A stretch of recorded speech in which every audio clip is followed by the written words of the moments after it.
sometimes we have goats banging on walls or dogs walking around us. Or you hear that scratching on like wood. Why do you have goats? We went to Mountain Rose Farm, and the goat was outside, but luckily he waited till the episode was over, and he started banging on the door with his horns. He wanted to be included. Yeah. We were talking about him, though, fair. Yeah, it's all true. fair. So he just wanted to be on. Yeah. He had some things to say. I said at the beginning of this, we should interview a goat. Should just do it. See how it goes.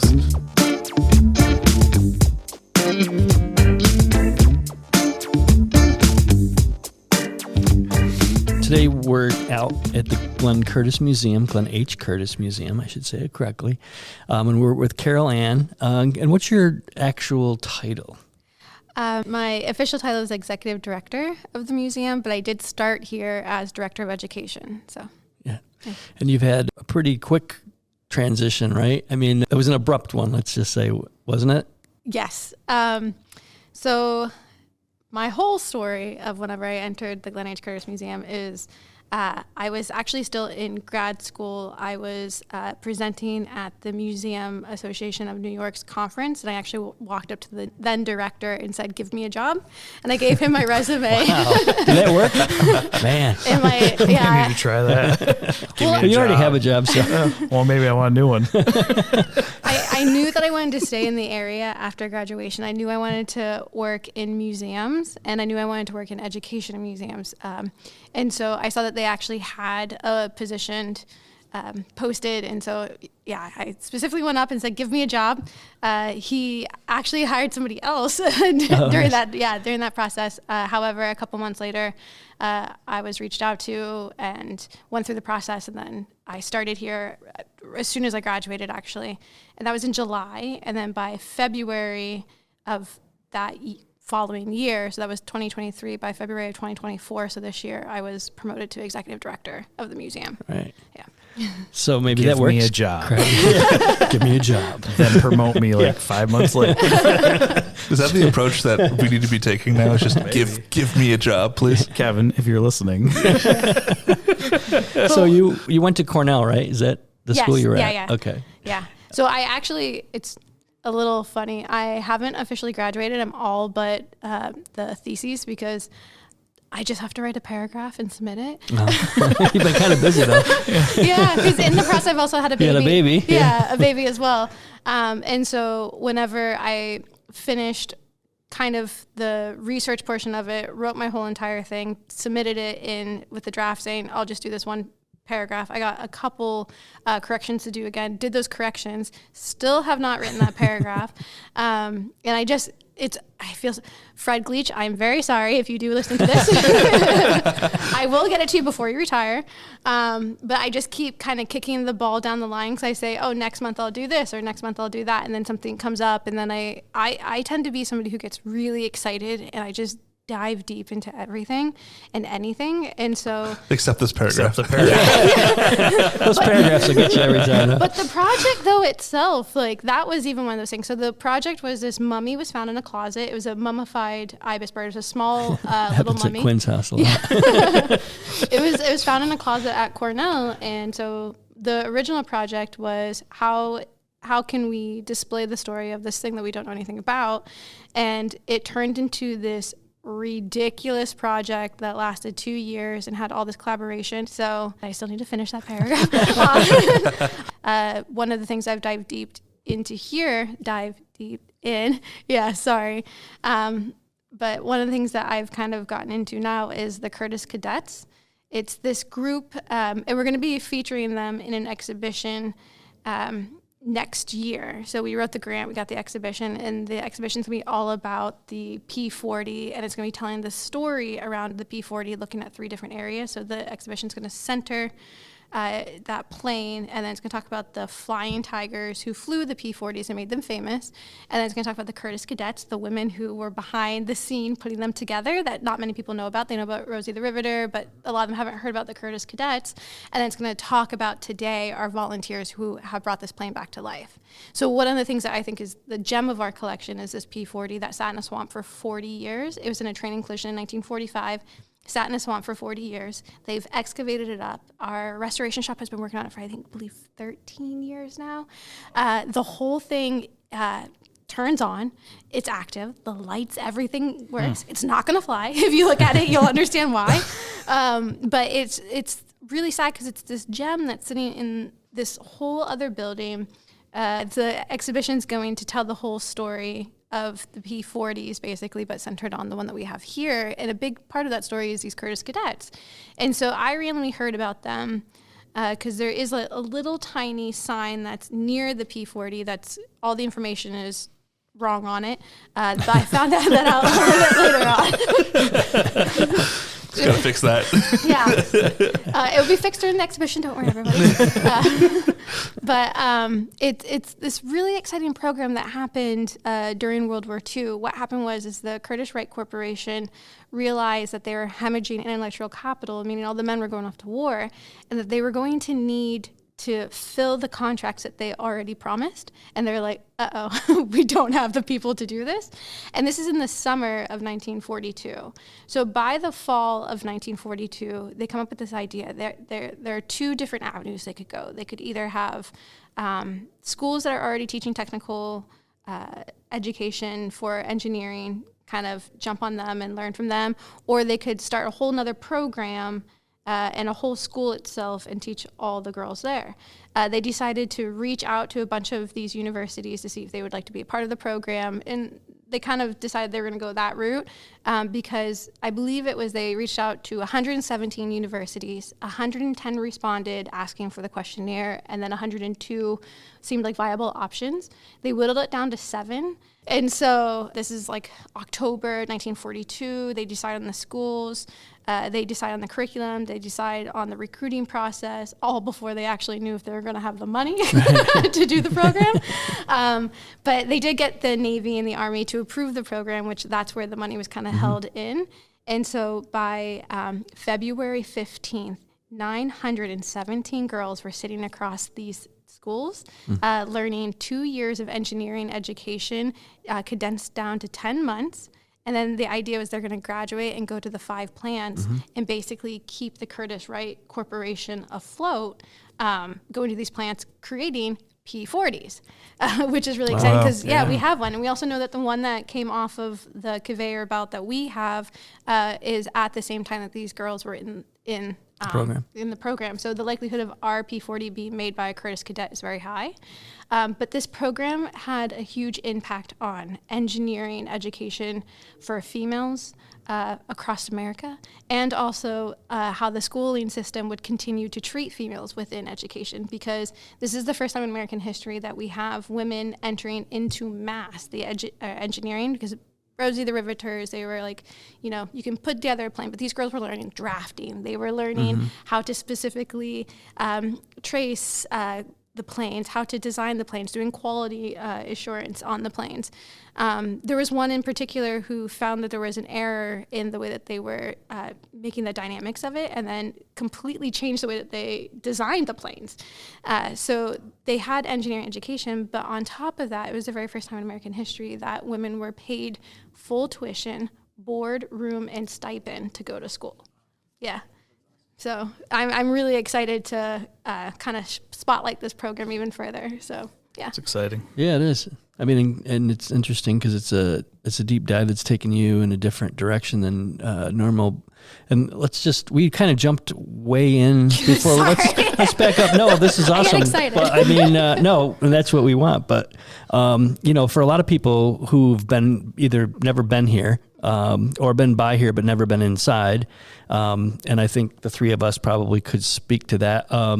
Prior to working where we work, I think all of us probably have been by here and never came in. So can you just tell us a little bit about the Glenn Curtiss Museum and Glenn Curtiss, so people have an idea, what the P40 is exactly, and the relevance of that. So the Glenn H. Curtiss Museum, we celebrate Glenn Curtiss. His name's Glenn Hammond. That's the H. Curtiss. He was named after the area because his parents liked the area so much. And we really celebrate his engineering feats. So we really look at early engineering, 1900 to he died in 1930. So really that span, but we really focus on that early aviation period. So about 1900 to, let's say, 1922 is when he left aviation. So we have, I believe, about 21 planes on the floor. And our restoration shop, we have a great reproduction of the June Bug, which is kind of his most celebrated plane. And that was done in conjunction with Alexander Graham Bell. So a lot of people don't realize Alexander Graham Bell lived here in the area for a short period of time when he was part of the AEA, which was the Aerial Experiment Association. And what that is 5 men came together all underneath Alexander Graham Bell to start with the glider and then work their way towards the Silver Dart, which would be the final plane. And this was to kind of learn about aviation because everyone knew that the Wright brothers had flown in 1903. Nobody had seen it, and they kind of kept all their secrets close to chest. So they developed the AEA to learn about aviation, make their own planes, and then put that information out for the rest of the world to kind of build on, which starts the patent wars, which we also cover within our museum as well. But all of this wouldn't even be able, or wouldn't even be possible without looking at his engines that he created. So this is Curtis creating his V engine and his V8 engine. A lot of people don't realize that he was the inventor of the V8, which was originally created for aviation experiments. So. And then he strapped it on a bike. Yes. Yeah. Smart. Yeah. Before you test anything in the air, he tested on the ground first. I don't know. I think looking at the contraption, it looks like it would have been safer being tested in the air first. Yeah, right. That's why he didn't get in the air. Yeah, he actually he was known as the fastest man on Earth because he won 136.4 miles in 1907. And mind you, nothing went that fast at that time or would break that record until 1930. Yeah. Yeah, He's a brave man. brave. Yeah, we'll use that word. It's definitely a daredevil. Especially when you look at like the costume that he had on whenever he was on the bike. It's like this like little leather hat. Like that's not going to do anything for you. Isn't that the same hat he wore when he flew? Yeah. Again. Was there a reason why, like, I moved here in 2018 and never really heard of Glenn Curtis. However, the Wright brothers, I think, like at some point in schooling, we've heard about. Is there a reason why we've heard one over the other when there seem like there should be a little more equivalent? Yeah, to each other. A little more, just as important, maybe. Yeah. The Wright brothers were really good at marketing. The thing is they did contribute a lot to early aviation. However, they, which is where we get into the patent wars. Instead of continuing on with their early inventions, they were too busy with stopping everybody else. Okay. Yeah. Pretty halted productivity and creativity a little bit too, probably. Yeah, not even just here in America, but also abroad as well. There was an aviation competition that was happening here in America, and there was a gentleman from France who got off of the boat with his plane, and his plane was compounded because the Wright brothers put an injunction on him because they're like, his plane, they're like, his plane is going against our patent as well, so it can't fly here. Yeah, and we own the air. Yeah, that's basically. We actually have a shirt in our gift shop that says Wright Brothers Who on the back. We're trying to start this feud again. Yeah, right. Nice. So, we'll try. We'll try and help you out. Yeah. And it wasn't just because of the lawsuits that were going back and forth. It was because the Wright brothers they were very good at marketing, and they just loved writing to the newspapers about everything. Whenever the Curtiss Wright Corporation actually came together, so Curtiss was no longer on the board. He actually would die very soon after the group came together in 1929. The last Wright brother was still alive, but he was also no longer part of his board. So the Curtiss Wright Corporation came together, and whenever that happened, the surviving Wright brother actually wrote to the Times again and said the corporation should be called the Wright Curtiss, not the Curtiss Wright. And they actually wrote back and said, no, it's alphabetical order. So the feud is literally between the people, not between companies. Yeah. Okay. Yeah. Cool. So the Curtiss cadets I was just talking about, they're actually called the Curtiss Wright cadets. Obviously I'm a little biased, and so I just say the Curtiss cadets. It's also easier to say. But anything that you see 1929 and after is the Curtiss Wright Corporation. They're still active today as well. They don't make airplanes, but they are still active today. But a lot of the stuff that you see during World War II came from the Curtiss-Wright Corporation. A lot of people probably saw, what's that big movie? I believe it was a Christopher Nolan movie, Oppenheimer. Because the big thing, if you remember in the movies, they needed a plane fast enough to get them out there. Oh, yes. So for the second bomb, they used a Curtiss-Wright engine. They found that it was even faster to get them out. So, interesting. Cool. Yeah. So a little fun And that was history. in that scene where Mind they blown. tested it, not the actual dropping it No, for the actual second bomb. on Japan. Yeah. Oh, cool. They used the Not Curtiss-Wright cool, engine. really, but yeah. Yeah, I I mean, meant a cool history fact. Yes, okay. Not that the poor people More in Japan. Mind blown. it's be out of this out as well. But yeah, they used a Curtiss-Wright engine to get them out as fast as they could for that second one. Because the first one, yes, they got out fast enough, but they needed to get out even faster for the second. So, yeah. Wow. Fun history. Another thing that a lot of people don't realize, this is why our museum is great, because you can find out all this. We got to get it in the books in school so kids know about Right. Curtis instead of the Wright brothers. That's right. Well, because this area is considered, I consider it at least to be the cradle of aviation, even though there's a whole museum. I believe it's called downstate. I always get upstate, downstate confused because I believe we're upstate, down near New York. There's a cradle of aviation museum. However, I like to consider us the cradle of aviation because a lot of people don't realize that the first vertical man-carrying lift happened here too. And there's actually a little plaque near the high school that commemorates that. And we're going to be doing a kind of a small exhibit with a big corporate collaboration to kind of commemorate that. But what you would know as today helicopters, that's the first vertical lift happened here. Yeah. Oh. Yeah, and that happened with the Curtiss engine as well. So what he got into aviation. Wright brothers who? Yeah. Yeah. Well, he did a lot. I mean, from 1907 until World War I, most of the experimenting and the innovations were happening here. And in part, In it's Buffalo. ironic that the Wright brothers were great at marketing, but yet kept everything secret, which actually kind of builds some intensity and mystery, right? So it really kind of adds to that, I imagine, the public interest.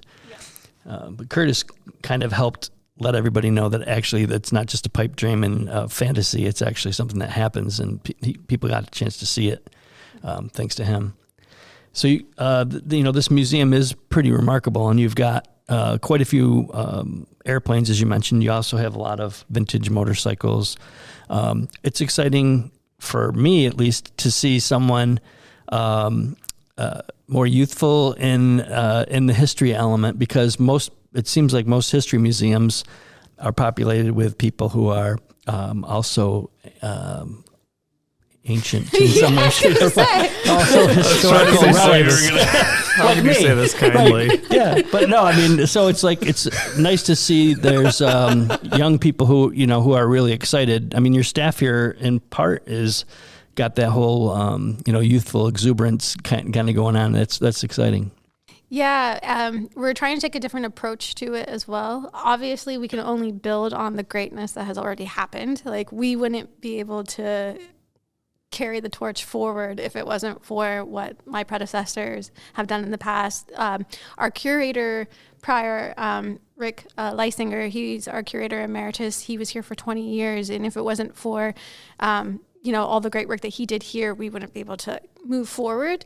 But one of the things that myself and the staff want to do is we want to turn this kind of into a hands-on STEM science, not science center, but like a place where when you think of early aviation, you think of early engine development, you think of the Curtiss Museum, and then there's programming and hands-on activity and everything to teach that.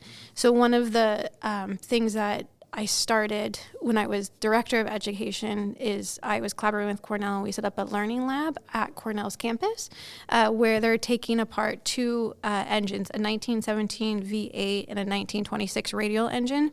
And the students are learning about the beauty of early aviation engineering through these engines. They're CAD designing them, and then they're creating this virtual reality for us. So whenever they're done with it and these engines come back, we can put them in the plane, and then we'll have a virtual reality that when they scan the plane with your phone, the engine turns on and you can see all the different spokes and everything move. That's so cool. Yeah, but what's really cool for the kids at Cornell is they're doing that in one room, and then right across the hallway they're taking apart a 20. I think it's don't quote me on this, but I believe it's a 2023 Toyota engine. So they're learning about early forms of aviation engineering and engines, and then they're looking at today's engines and kind of comparing the two.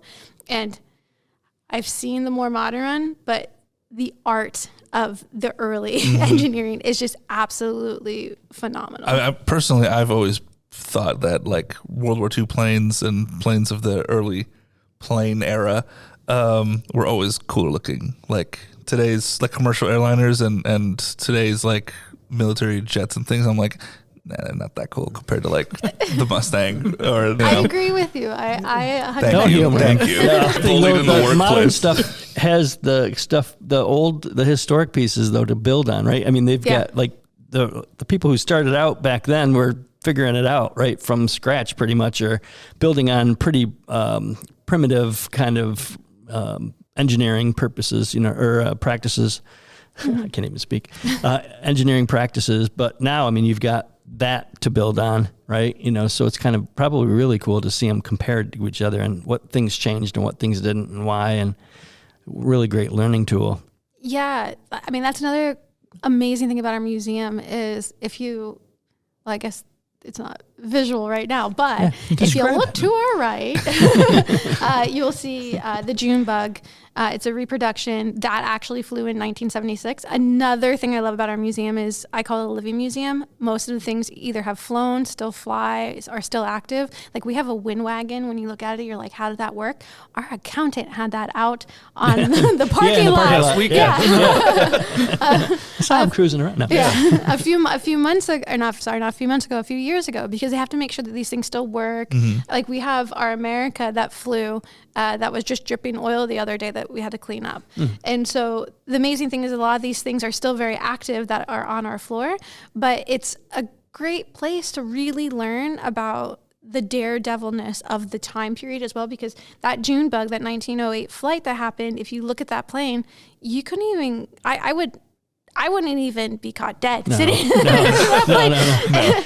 And like they had no idea if that was going to fly in 1908. They had no idea what was going to happen. Mind you, they made 2 planes and a glider prior to this one, and the one crashed within the first 10 seconds. And so it was like every time that they were going into the air, they were taking their life in their own hands, essentially.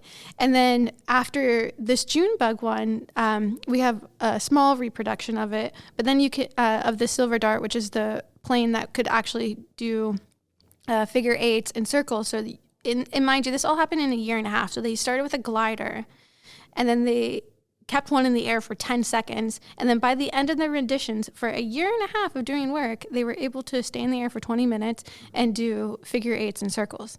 And so like thinking of how quick this was moving, and you can really see this on our museum floor because you have the 1908, and then you have the 1910 Albany Flyer, which is the first long distance flight, and that was from Albany, New York to New York City. I know now we think like long distance flights, New York to Australia, but like that was a big deal, and he had to stop down a couple different times, but he made it, and so you can see those two, and then in 1914, 4 years later, you get metal on the plane. Right. You get the engine in the front. They're no longer pushers. You get the Jenny, which is like what he was really known for.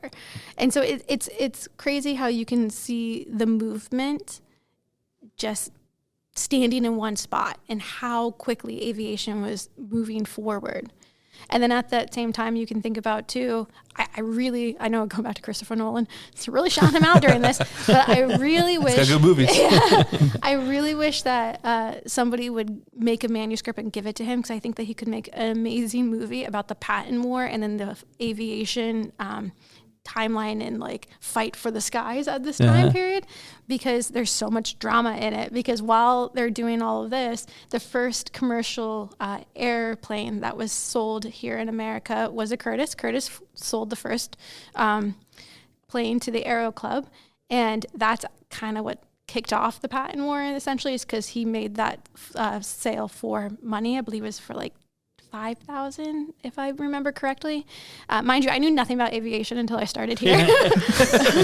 So, Can't tell. Also, like I said, I love this stuff. Yeah. I dive deep into everything.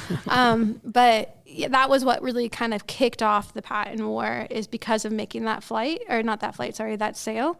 But there's so much intrigue, because in that he starts joining with this other guy whose name's Herring, and so he makes the Curtis Herring Corporation, and then there's lawsuits that happen between those two, and then you have the Wright brothers suing them as well, and then the Wright brothers are suing everybody else, and all everybody wants to do is just fly. So it's absolutely fascinating history that I feel like needs to be told on the big screen. So she'll get you the script after she writes her paragraph. first paragraph. Yeah, first the paragraph. Yeah.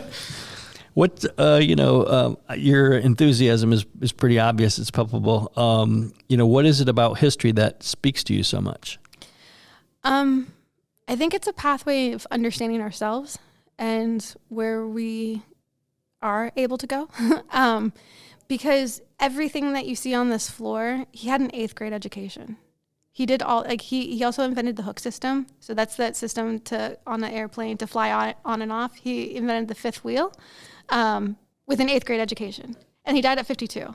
So makes me feel so lazy. I have a degree. Well, that's a whole other stuff. yeah. Well, I have a degree. Well, it's funny because in today's I can't world, build planes. you're kind of seeing that shift a little bit away from education. You're not seeing kids going into university en masse anymore. And if you look back in history at, the great people of our history and the things that they were able to accomplish just by grit, enthusiasm, Right. and just, finding out the knowledge themselves, going out and asking the questions, not expecting people to ask them or to tell them what to do. And so I love history because I feel like it unlocks so many doors of just understanding ourselves and what we can do. And I mean, Curtis was kind of like the precursor to open sourcing in a way, right? I mean, he's kind of like, if he didn't know how to do it, he found somebody who did. And it wasn't really about competition. It was about trying to make the better, just continuously making things better so that everybody could experience the better product, and the better outcome, which is kind of, it's a commendable thing unless you're from the right camp, That's why his name's first. Well, that's alphabetical. So, yeah. I think that's what we just said. To just kind of wrap up the episode here, I was wondering, what about the museum would you say is your favorite thing? The visitors. Oh. Yeah, so it's actually been one of the hardest things for me, transitioning from the education role to the executive director, because obviously executive director, you meet with the visitors, but on a very different basis. And you're not given the tours, you're not on the floor, you're not really interacting. You're more the one, writing the grants, thinking about the money. How are we going to keep the doors open? And that's one of the things that was hardest, and it's still the hardest thing for me to do, is to step away from that aspect, because I loved giving a tour and then telling them all about the history and things that they didn't know about their local area, their, something that happened right down the street, or somebody from Canada who had no idea who Glenn Curtis was, but their husband dragged them here, and then the woman is the one that wants to stay and look at everything, is all excited.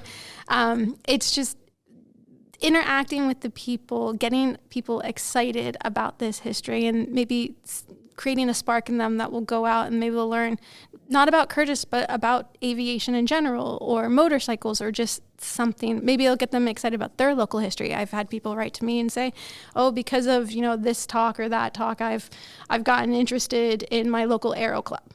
So I find that super exciting, and that's the thing I love most about this place, is because you do it for the visitors, you do it for the people. So one of the things that I haven't been able to let go, we did eventually hire a new educator, and I've slowly been trying to step back and not do the lecture series and not do the book clubs and everything. But the book club is the one thing that I haven't let go, because that's kind of like a low-hanging fruit for me, because I have 2 months to read the book, then to make the supplement and meet. But Yeah, we have a book club. We have a lot of, which happens on Zoom. So Okay, that's cool. Yeah. So, but we have a lecture series on Zoom as well. And so, yeah, to answer, well, I know that was a very long-winded answer to your question, but it's the visitors. It's why we're here. It's why we do what we do. And it's really excited to see them get excited about what not only we're doing, but about local history in itself. And I know he was wrapping it up, but the volunteers also though is a neat option for people, especially like local people, but even people in their own communities. It's an opportunity for people who retire to go out and volunteer and be a part of something and help tell that story, whether it's volunteering by, I know one of the people was like, used to work in appliances and now they're, doing some welding in the back, and stuff like that. It's kind of neat to see them from a completely different background into this one, and being part of that story. Yeah, we would be nothing without our volunteers. If anyone wants to volunteer, please reach out. We are always looking to add to our family.